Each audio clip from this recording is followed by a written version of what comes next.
Triple R movie ದೊಡ್ಡ global success ಕಂಡ ನಂತರ ಗ್ಲೋಬಲ್ ಸ್ಟಾರ್ ಆದ ರಾಮ್ ಚರಣ್ ಅವರು ನಂತರ ತಂದೆ ಚಿರಂಜೀವಿಯೊಂದಿಗೆ ನಟಿಸಿದ ಆಚಾರ್ಯ ಮೂವಿ ಹಾಗೂ ತಮಿಳಿನ ದೊಡ್ಡ ನಿರ್ದೇಶಕರಾದ ಶಂಕರ್ ಅವರ ಗೇಮ್ ಚೇಂಜರ್ ಎಂಬ ಬ್ಯಾಕ್ ಟು ಬ್ಯಾಕ್ ಎರಡು ಫ್ಲಾಪ್ ಮೂವಿಗಳನ್ನು ಕೊಟ್ಟು ಒಂದು ದೊಡ್ಡ ಯಶಸ್ಸಿಗಾಗಿ ಕಾಯ್ತಾ ಇದ್ದಾರೆ. ಪುಷ್ಪ ಮೂವಿ ಡೈರೆಕ್ಟರ್ ಸುಕುಮಾರ್ ಅವರಿಗೆ ಸಹಾಯಕ ನಿರ್ದೇಶಕರಾಗಿ ಕೆಲಸ ಮಾಡ್ತಾ ಇದ್ದು, ನಂತರ ಉಪೇನ್ ಎಂಬ ಸಾಧಾರಣ ಹಿಟ್ ಮೂಲಕ ಡೈರೆಕ್ಟರ್ ಆದ ಬುಚ್ಚಿ ಬಾಬು ಸನಾ ಅವರು ಡೈರೆಕ್ಷನ್ ಮಾಡ್ತಾ ಇರುವ ಮೂವಿ ಪೆದ್ದಿ.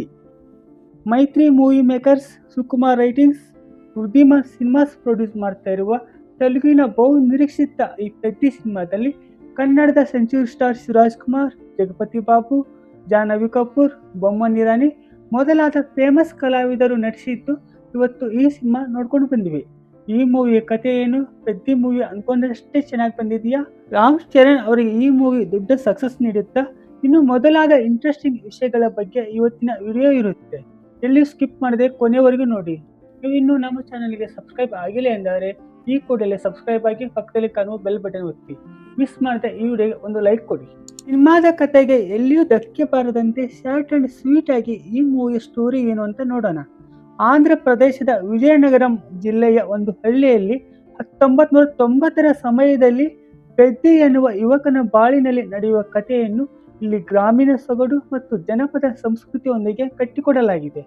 ಬೆಲ್ಲ ರೆಡಿ ಮಾಡುವ ಒಂದು ಫ್ಯಾಕ್ಟರಿಯಲ್ಲಿ ಕೂಲಿ ಕೆಲಸ ಮಾಡುವ ಪೆದ್ದಿ ಊರಲ್ಲಿ ಕೆಲವು ಪ್ರಭಾವಿ ಶ್ರೀಮಂತ ವ್ಯಕ್ತಿಗಳಿಂದ ಆ ಹಳ್ಳಿ ಜನರು ಸಾಮಾಜಿಕ ಹಾಗೂ ಆರ್ಥಿಕ ಭೇದ ಭಾವಗಳಿಂದ ತುಂಬಾ ನಲುಗ್ತಾ ಇರ್ತಾರೆ. ತುಂಬಾ ಕಷ್ಟಕರವಾದ ಜೀವನವನ್ನು ಅನುಭವಿಸ್ತಾ ಇರ್ತಾರೆ. ಆ ಊರಿನ ಜನರಿಗೆ ಯಾವುದೇ ಒಳ್ಳೆಯ ಅವಕಾಶಗಳು ಇಲ್ಲದೆ ಇದ್ದರೂ ಕೂಡ ಆಗ ಶ್ರೀಮಂತರು ಮಾತ್ರ ಆಡುತ್ತಿದ್ದ ಕ್ರಿಕೆಟ್ ಅಲ್ಲಿ ಪೆದ್ದಿ ಎಂಟ್ರಿ ಕೊಟ್ಟು ತನ್ನ ಕ್ರಿಕೆಟ್ ಪ್ರತಿಭೆಯನ್ನು ತೋರಿಸ್ತಾನೆ. ಊರಿನ ಹಿತಕ್ಕಾಗಿ ತನ್ನ ಪ್ರಾಣವನ್ನೇ ಪಣಕ್ಕಿಟ್ಟು ಕೆಲಸ ಮಾಡುತ್ತಿದ್ದ ಅಫ್ಜಲ್ ಸೂರಿ ಎಂಬ ವ್ಯಕ್ತಿಗೆ ಆಗುವ ಅನ್ಯಾಯ ಪೆದ್ದಿಯ ಜೀವನವನ್ನು ಕಂಪ್ಲೀಟ್ ಆಗಿ ಚೇಂಜ್ ಮಾಡಿಬಿಡುತ್ತೆ. ಆಗ ಕ್ರಿಕೆಟ್ ಬಿಟ್ಟು ಕುಸ್ತಿ ಅಖಾಡೆಗೆ ಎಂಟ್ರಿ ಕೊಡುವ ಪೆದ್ದಿಗೆ ಗೌರವ್ ನಾಯ್ಡು ಎಲ್ಲ ಕಲಿಸಿ ಅವನನ್ನು ಕುಸ್ತಿಯಲ್ಲಿ ಪರ್ಫೆಕ್ಟ್ ಮಾಡ್ತಾರೆ.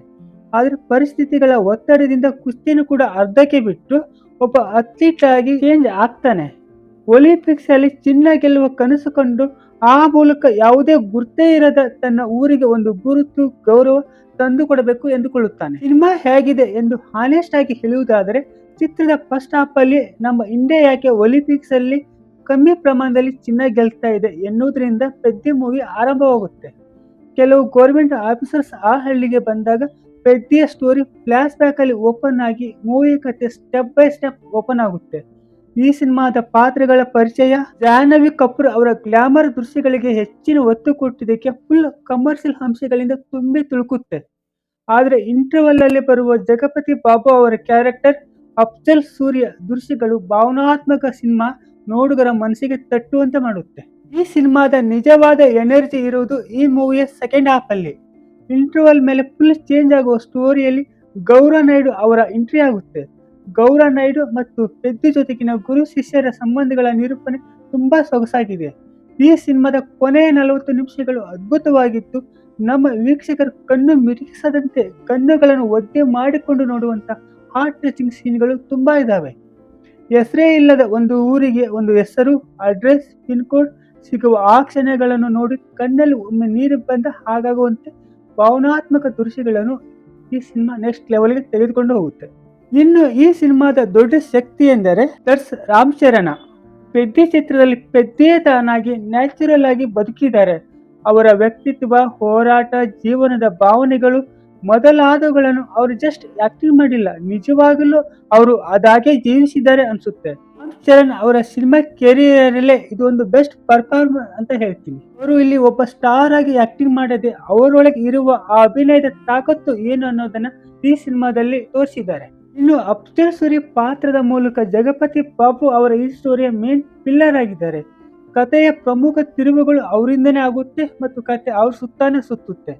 ಗೌರವ್ ನಾಯ್ಡು ಪಾತ್ರದಲ್ಲಿ ಆಕ್ಟಿಂಗ್ ಮಾಡಿರುವ ನಮ್ಮ ಶಿವಣ್ಣ ಅವರ ಅದ್ಭುತ ಅಭಿನಯದ ಮೂಲಕ ಸಿನಿಮಾದ ವ್ಯಾಲ್ಯೂ ಅನ್ನು ಇನ್ನೊಂದು ಮಟ್ಟಕ್ಕೆ ಜಾಸ್ತಿ ಮಾಡಿದ್ದಾರೆ. ಹಾಗೆ ಗ್ಲಾಮರ್ ಗೊಂಬೆ ಜಾಹ್ನವಿ ಕಪೂರ್ ಅವರು ಕಮರ್ಷಿಯಲ್ ಸೀನ್ಗಳಲ್ಲಿ ಚೆನ್ನಾಗಿ ಮಾಡಿದ್ದಾರೆ, ನೋಡಕ್ಕೆ ಚೆನ್ನಾಗಿ ಕಾಣ್ತಾರೆ. ಬೊಮ್ಮನ್ ಇರಾನಿ ಇನ್ನು ಮೊದಲಾದವರ ಆಕ್ಟಿಂಗ್ ಕೂಡ ಸೂಪರ್ ಆಗಿದೆ. ಭಾವನಾತ್ಮಕ ದೃಶ್ಯಗಳಲ್ಲಿ AR ರೆಹಮಾನ್ ಅವರ BGM ಬೊಂಬಾಟಾಗಿ ಕೆಲಸ ಮಾಡಿ ಆ ದೃಶ್ಯಗಳ ತೀವ್ರತೆಯನ್ನು ಹೆಚ್ಚು ಮಾಡುತ್ತೆ.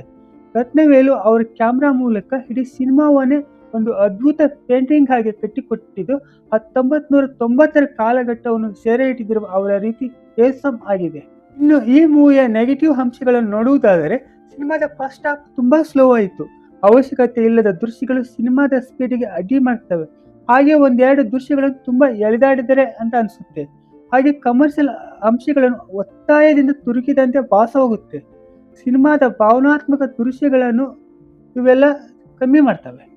ಆದರೆ ಸಿನಿಮಾದ ಸೆಕೆಂಡ್ ಹಾಫಲ್ಲಿ ಇವೆಲ್ಲವನ್ನು ಸರಿಪಡಿಸಿಕೊಂಡು ಒಂದು ಒಳ್ಳೆಯ ಸಿನಿಮಾವನ್ನು ಕಟ್ಟಿಕೊಡುವಲ್ಲಿ ಬುಚ್ಚುಬಾಬು ಸನ ಅವರು ಸಕ್ಸಸ್ ಆಗಿದ್ದಾರೆ. ಈ ಸಿನಿಮಾದಲ್ಲಿ ಒಂದು ಕೊರತೆಗಳು ಇದ್ದರೂ ಕೂಡ ಈ ಸಿನಿಮಾ ಎಲ್ಲರಿಗೂ ಇಷ್ಟ ಆಗುತ್ತೆ. ಇಡೀ ಜೀವನದ ಜರ್ನಿಯಲ್ಲಿ ಬರುವ ಕ್ರೀಡೆ, ಹೋರಾಟ, ಭಾವನೆ, ಆತ್ಮ ಗೌರವ ಇವೆಲ್ಲವನ್ನು ಕೂಡಿಸಿ ಮಾಡಿರುವ ಈ ಸಿನಿಮಾ ಫ್ಯಾಮಿಲಿ ಸಮೇತ ಎಲ್ಲರೂ ಒಮ್ಮೆ ನೋಡುವಂತೆ ಇದೆ.